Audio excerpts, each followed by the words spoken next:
Hello, ഞാൻ doctor Xavier. കഴിഞ്ഞ വീഡിയോയിൽ സന്ധികളിലുണ്ടാകുന്ന കുത്തിനോവും തരിപ്പും വേദനയും ഇതിനായി പ്രയോഗിക്കാവുന്ന ഒരു തൈലയോഗം പറഞ്ഞു. അതിൻ്റെ ലിങ്ക് വീഡിയോ ഡിസ്ക്രിപ്ഷനിൽ ഇട്ടിട്ടുണ്ട്. ഇന്നത്തെ വീഡിയോയിൽ നീരോടുകൂടിയ ഉൾക്കുളിരോടുകൂടെയുള്ള സന്ധികളിലെ വേദനയ്ക്ക് പ്രയോഗിക്കാവുന്ന ഒരു കിഴി പറയാം.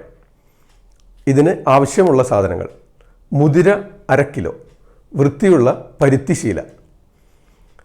മുതിര ചട്ടിയിൽ ചെറുതായി വറുത്തെടുത്ത് മിക്സിയിൽ പൊടിക്കുക. നൈസ് പൊടിയാകരുത്, ഒന്ന് ചതച്ചെടുക്കുക. ഇത് 2 ഭാഗമാക്കി പരുത്തിശീലയിൽ 2 കിഴിയായി കെട്ടുക.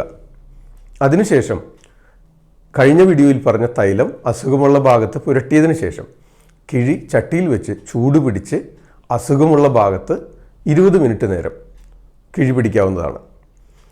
കിഴി ചട്ടിയിൽ ചൂട് പിടിക്കുമ്പോൾ കരിഞ്ഞു പോകാതിരിക്കാൻ ദേഹത്ത് പുരട്ടുന്ന അതേ തൈലം തന്നെ ചട്ടിയിലും പുരട്ടിയിടാവുന്നതാണ്.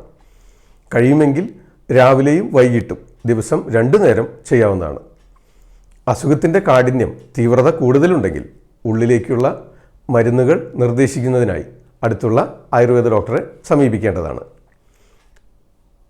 ഈ വീഡിയോ നിങ്ങൾക്ക് ഉപകാരപ്പെടുമെങ്കിൽ വീഡിയോ ലൈക്ക് ചെയ്യുക, മറ്റുള്ളവരിലേക്ക് ഷെയർ ചെയ്യുക. ചാനൽ സബ്സ്ക്രൈബ് ചെയ്യാൻ മറക്കരുത്. അടുത്തുള്ള ബെൽ ബട്ടൺ പ്രസ് ചെയ്യണം. മറ്റൊരു അറിവുമായി അടുത്ത വീഡിയോയിൽ കാണാം. നന്ദി, നമസ്കാരം. ഞാൻ ഡോക്ടർ സേവിയർ. ആദ്യം ആയുർവേദം.